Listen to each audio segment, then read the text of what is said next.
Até que ponto nós devemos nos adaptar ao trabalho? Até que ponto nós conseguimos nos adaptar ao trabalho? Essas perguntas surgem quando, na vida moderna, é cada vez maior o número de pessoas que se queixam de esgotamento físico e mental, atribuindo ao trabalho a origem dos sintomas. Cidadania hoje vai conversar com a psicóloga Raquel Millions, especialista em transtornos e análise comportamental. Seja bem-vinda, Raquel. Muito obrigada, Paulo. Obrigada, Cidadania, por me receber aqui hoje. O conceito de síndrome de burnout, ele deriva de sintomas de esgotamento, cansaço e vários outros, falta de ar às vezes, inadaptação ao trabalho, né? Isso. Essencialmente. Existe esse conceito desde 1974, quando foi citado a primeira vez. Mas a Organização Mundial da Saúde, só em 2019, ele incorporou isso a uma evidência de faz mal às pessoas, como se for, não é uma doença, mas é um conjunto de sintomas que é o que caracteriza a síndrome. Como você definiria, então?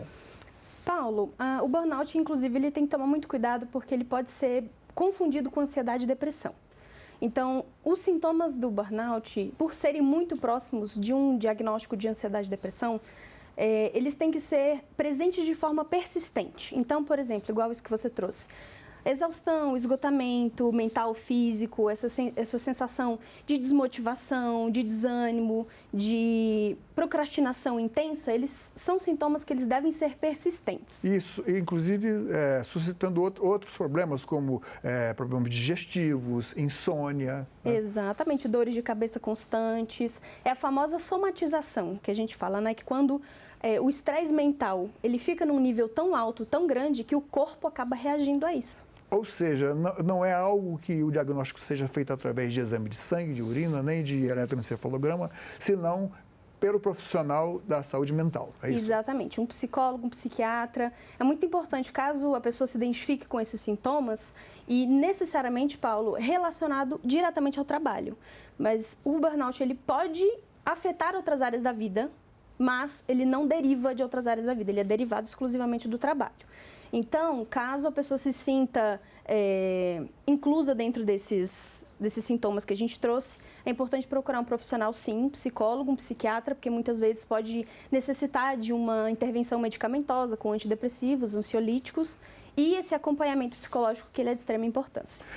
Raquel, quando a pessoa tem uma lesão de esforço repetitivo, porque está digitando muitas horas, ou porque um problema de ficar sentado muito tempo no computador, sente uma dor nas costas e tal, isso pode ser uma inadaptação ao trabalho também.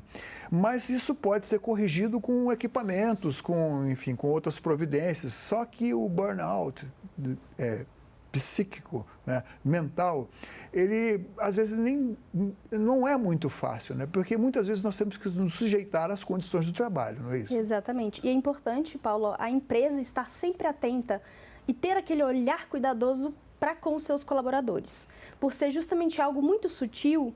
E aí, daqui a pouco, começam os funcionários a entregar muito atestado, já começar a conversar sobre demissão. Então, se a empresa não estiver atenta, se o RH, a psicóloga organizacional em questão, não estiver atenta a esse processo, fazer uma pesquisa de clima organizacional, uma análise empresarial, fazer até uma pesquisa de motivação, porque muitas vezes esse processo de burnout está ligado à falta de motivação, à falta de reconhecimento da empresa. E as empresas, elas têm aquela ideia de muita produção, fazer mais com menos e exigir muita economia e corte de gasto, e aí acaba gerando acúmulo de função, aí desentendimento de equipe, aí às vezes o líder não consegue fazer aquela mediação e muitas vezes a empresa não está prestando atenção nisso. Agora, você acha que as empresas brasileiras, nós estamos num país pobre, né? E onde o desemprego sempre foi o problema, agora está eventualmente no nível bastante baixo, mas nem todas as pessoas estão num trabalho que gostam, né? Deve ser bastante minoritário, muito menos gente trabalha naquilo que gosta do que é obrigado a fazer o salário, ganhar o sustento em alguma atividade que tem que suportar um cotidiano, né? Principalmente se for uma atividade repetitiva. Você acha que as empresas brasileiras, elas já estão criando uma certa consciência com relação a essa coisa do burnout ou simplesmente demite, chama outro para a vaga? Sendo bem sincera, Paulo, eu acho que a maioria das empresas ainda está naquele pezinho de que se você não entrega, você não é o funcionário para mim. Então, isso acaba gerando esse conflito de interesse, de certa forma. Então, tem uma teoria do Douglas McGregor que ele fala da teoria X e Y, que a teoria X é esse processo de que as pessoas eram entendidas com motivação externa, então só trabalhavam por causa do dinheiro, elas não trabalhavam porque gostavam. E aí ele traz essa teoria Y, que é justamente o oposto, de que as pessoas podem sim gostar dos seus trabalhos, elas podem sim ser automotivadas e autodirecionadas. Então, se a empresa conseguir oferecer um ambiente acolhedor, um ambiente com comunicação aberta, um ambiente em que os colaboradores se sintam parte da empresa, se sintam vistos e valorizados, essa empresa, ela com certeza vai ter muito menos prejuízo do que aquela que olha para o funcionário e fala, esse não está entregando a forma como eu gostaria, então ele vai ser descartado. Agora, existe uma certa tendência também, por outro lado, de principalmente os jovens, os mais jovens, serem classificados de mimimi. É muito frequente isso dentro do ambiente empresarial? Por quê? Porque hoje, essa geração Z, né, eu acho que já está na Z, eles são muito mais atentos aos processos trabalhistas, aos direitos do consumidor, aos direitos sociais do que a gente.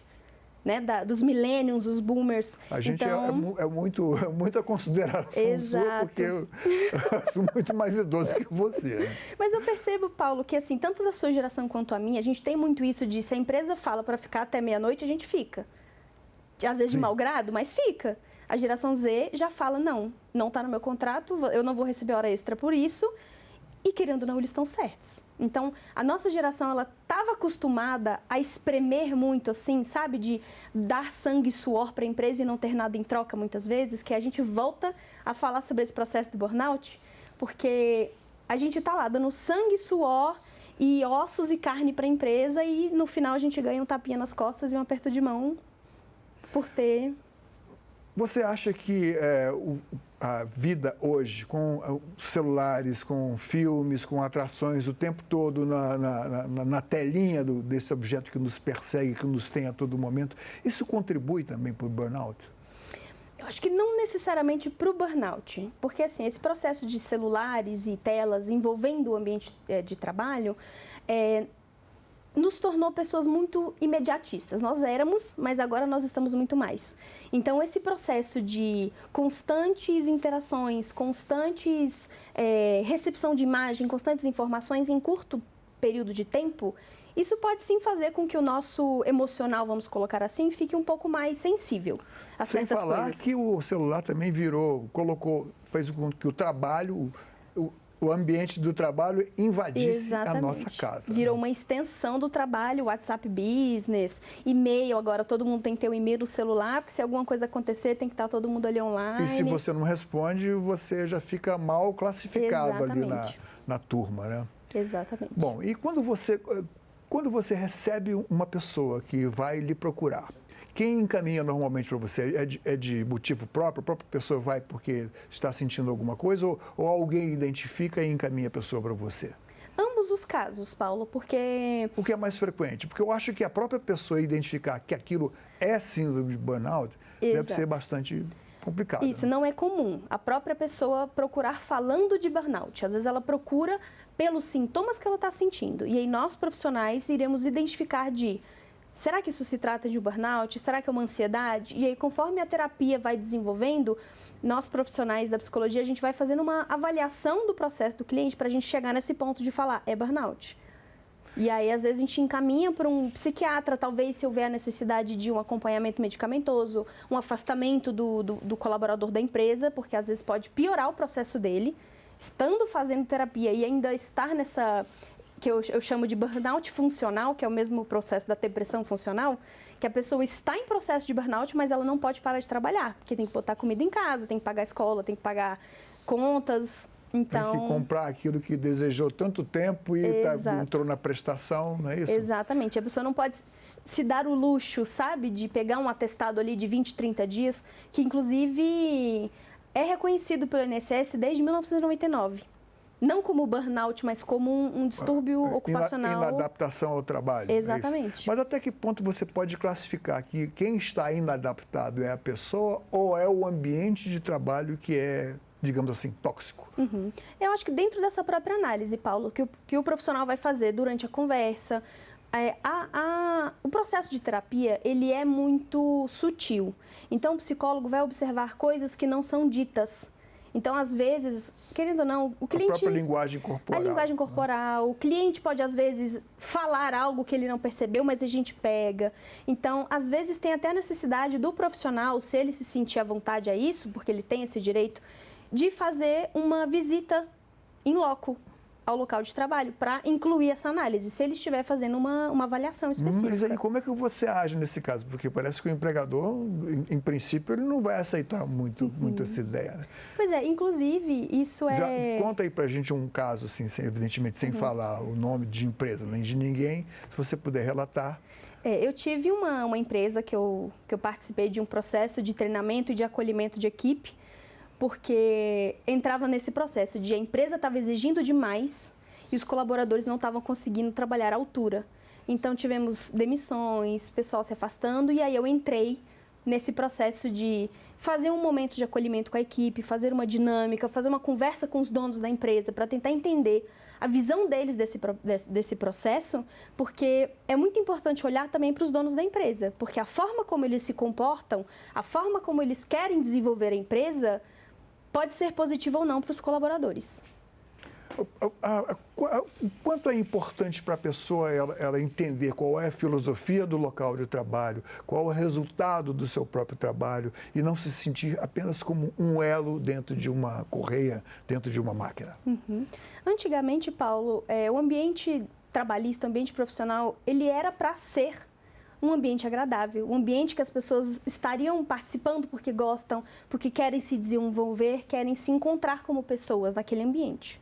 E hoje já vira um ambiente nocivo, um ambiente que a pessoa acorda de manhã já irritada porque tem que trabalhar.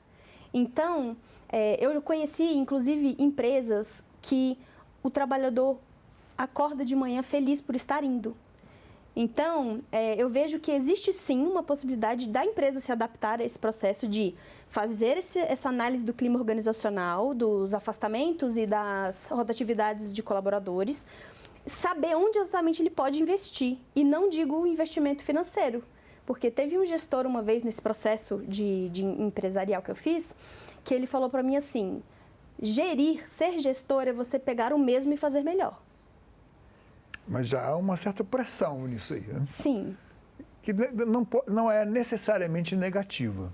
Mas assim, o que eu queria te perguntar é o seguinte, como é que você identifica que é um caso de burnout? Porque aí você tem que afastar outras síndromes que são mais de psicogênicas, problemas psicológicos, problemas que não são ligados ao trabalho. Exato. A pessoa chega lá e diz, bom, eu estou com problemas no meu trabalho. Como é que você faz para separar e fazer o diagnóstico de burnout? Como eu comentei, o burnout ele é uma síndrome diretamente relacionada ao trabalho, que pode, porventura, afetar outras áreas, então social, familiar, relacionamento. Então, durante o processo dessa avaliação, nós profissionais da psicologia, nós vamos fazendo direcionamentos com as perguntas. Então, se eu percebo que aquela pessoa começa a ter uma certa crise ansiosa, só dentro de contextos que envolvem trabalho, ou, por exemplo, tive um caso que a pessoa estava de férias e na última semana, faltando uma semana para voltar, ela começou a ter crise. Então, ela passou as férias tranquilas, relacionamento familiar estava ótimo, foi só envolver o contexto profissional, ela desregula. É como se fosse uma síndrome do domingo à noite. Exatamente. Né? Você acha está chegando a hora, e às vezes a pessoa nem é capaz de reconhecer, né? Exato, aquela famosa coisa de sextou, estou muito animado de finalmente acabei a minha semana para curtir o meu final de semana. Chega domingo à noite, bate aquele humor depressivo de, meu Deus, segunda-feira tem que acordar cedo para estar lá de novo. As pessoas costumam se questionar se o problema não está com elas e não com o trabalho?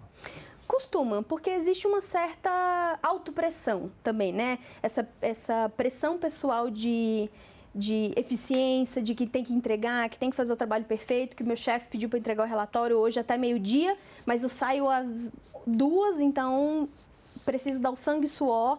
Então, sim, muitas vezes a própria pessoa começa o processo de desencadear os sintomas do burnout. Então, não necessariamente é o ambiente empresarial, mas ele é um dos maiores causadores. Eu queria que você analisasse o que aconteceu durante a pandemia e o que isso mudou na relação das pessoas com o trabalho. Para alguns foi um alívio, para outros deu até separação de casais. Né? Pois é. O que aconteceu, à luz assim, da psicologia, como você analisa quais os efeitos da pandemia, se ela aumentou a síndrome de burnout, se ela deu uma aliviada eventual? Eu acho que é um caso muito, eu colocaria subjetivo, Paulo, porque é o seguinte, ao mesmo tempo que eu vi empresas desenvolvendo muito mais durante a pandemia, pelo fato dos colaboradores estarem em home office, porque até então não se falava de home office, existia essa categoria de trabalho, mas era assim, mínima. E aí eu vi empresas se desenvolvendo o suficiente para manter. Acaba a pandemia, vamos manter home office, porque eu vi que as pessoas desenvolveram muito mais. E, ao mesmo tempo, eu também, inclusive, trabalhei numa empresa com esse processo de clima organizacional, que falar da volta ao presencial, tivemos muitos problemas. Pessoas com crise de ansiedade, porque não queria voltar, ou essa dificuldade de se readaptar a essa rotina de acordar cedo, se arrumar, deslocamento, trânsito. Então, eu vejo que, ao mesmo tempo, foi muito positivo, em certo ponto, de que as empresas tiveram a oportunidade de observar a eficiência com outros olhos, mas, ao mesmo tempo, as pessoas se desassociaram dessa realidade presencial e tiveram essa dificuldade do retorno. Você acha, então, que o ensino da psicologia, por exemplo, mudou em função desse diagnóstico de burnout? Houve alguma orientação diferente na aprendizagem, no ensino na aprendizagem? Não necessariamente, Paulo, porque assim, o burnout sempre esteve aí, né? Ele sempre existiu, mas não com essa nomenclatura.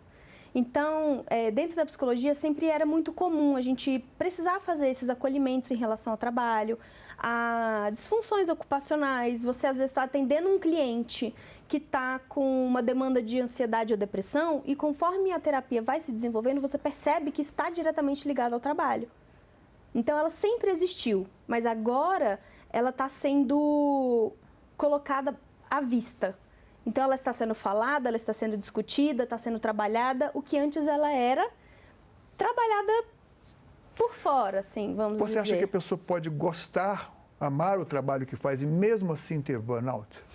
Eu acho, por conta dessa pressão pessoal que eu falei, que às vezes a própria pessoa coloca essa pressão nela de eficiência ao extremo, de que ela precisa entregar, de que ela tem que entregar aquele relatório, de que ela tem que fazer a perfeição. Isso talvez seja mais comum em atletas, né? Como aquela Simone Biles, a ginasta americana, que é recordista de tudo no mundo, enfim, em vários aparelhos, na ginástica do solo, mas ela teve que parar um tempo para recuperar a cabeça. Né? Exatamente. O burnout, ele tá muito relacionado justamente com trabalhos, com funções que experienciam um estresse diário constante. Então, por exemplo, professores, médicos, policiais, jornalistas. Então, são pessoas que têm uma cota de estresse muito grande todos os dias, então elas estão bem mais propícias ao desenvolvimento do burnout, apesar de amarem o que fazem. Você já aconteceu do seu consultório, no seu atendimento, você chegar à conclusão e falar para a pessoa, mude de trabalho? Sim, eu inclusive estou com uma cliente hoje que eu trabalho com ela a ideia de a solução não necessariamente está na troca de trabalho. Porque às vezes você vai levar o problema de um lado para o outro. Aí ela chega numa empresa, passa um mês, fala, quero ir embora. Aí vai para outra, quero ir embora. Então, a gente vai identificando nesse processo que às vezes o problema não é só do local de trabalho, que foi onde você trouxe. Eu acho que eu fiz a pergunta, talvez eu tenha formulado mal. Já aconteceu de você dizer, troque de trabalho? Então, esse não lhe serve? Não, sim. É igual eu comentei. Eu estou com essa cliente agora de que ela pediu desligamento. Ela saiu do trabalho onde ela estava. Ela pegou o primeiro atestado de 60 dias, depois pegou um outro de 120 dias. Então, fazendo essa análise empresarial junto com a empresa onde ela trabalhava, de fato existia uma certa resistência quanto a ela, sabe aquelas questões às vezes pessoais que se tornam trabalhistas pela hierarquia da pessoa. Então, de fato, hoje ela está em outra empresa e nós estamos juntas trabalhando esse processo de: será que talvez o problema não é a empresa? Como é que a gente pode se adaptar melhor a esse processo? Porque tem coisas, Paulo, que a própria pessoa pode fazer para melhorar esse processo. Agora, o burnout, ele parece que tem uma ligação também muito próxima com o bullying, né? Com alguém que pode ser alguém superior hierarquicamente que fica cobrando demais, ou então isso é percebido pela pessoa. Não estou dizendo que seja o chefe ou o superior hierárquico que faça isso. Não há uma certa proximidade? Como é que você faz para identificar quando uma pessoa se queixa, se isso faz parte do mundo real ou imaginário? Eu acho que caracterizar como bullying, não sei se é próximo. Por que eu digo isso? Eu pergunto porque para mim o bullying pode fazer parte contribuir para o burnout. Sim, então, exatamente essa virada de chave que não é bem por aí. Por quê? Quando a gente identifica, por exemplo, igual como você trouxe, o bullying dentro do ambiente empresarial, que é como é que a gente diz? Quando a pessoa está no cargo de hierarquia superior e acaba impondo certas coisas para quem está abaixo. Então, o burnout, ele tem uma certa categoria que é esse excesso de exigência, cobranças, sim, mas ela entra nesse caráter de uso excessivo de poder quando ela é direcionado. Então, por exemplo, eu sou a chefe do Paulo, então toda vez eu vou até o Paulo e falo: e aí, Paulo? Cadê o relatório que eu pedi? Só que eu não faço isso com mais ninguém. Assim, aí há uma diferença marcada. Marcante, aí, né? exato, que é pessoal. O bullying, ele tem esse caráter pessoal. É frequente você fazer tratamento em consórcio com a medicação? Você trata de uma parte e o psiquiatra ou psicanalista trata de outra? Sim. Psicanalista, no caso, não, mas o tratamento medicamentoso, Isso. tomar remédio, digamos. Sim, inclusive, dentro dessa análise da psicologia, conforme o desenvolvimento da terapia vai seguindo, a gente percebe se existe uma necessidade de um ansiolítico, um antidepressivo, e aí a gente faz esse trabalho multiprofissional, sim, com os psiquiatras. A gente faz reuniões para saber como é que está o cliente, se ele foi na consulta que ele falou para mim, psicóloga que tinha marcado. Eu dou a minha opinião de eu acho que não sei, a dosagem da medicação talvez esteja muito alta ou muito baixa, e aí existe e é necessária essa troca entre profissionais. Como a pessoa pode diagnosticar se ela está com burnout ou não? Quais são os sintomas mais frequentes? Então, esse sintoma sintomas constantes, que é exaustão mental, exaustão física, esse sentimento de inadequação, de incapacidade, desmotivação, essa falta de produtividade. Às vezes a pessoa produzia que era uma beleza e agora ela não se vê mais interessada pelo que faz. E aí tem os sintomas físicos, como você mesmo trouxe, essa náusea, dor de cabeça constante, essa insônia, e que é a famosa somatização. Às vezes pode dar até psoríase, né, que são aquelas alergias. Já vi casos, inclusive, de desenvolvimento de vitiligo por conta de estresse mental.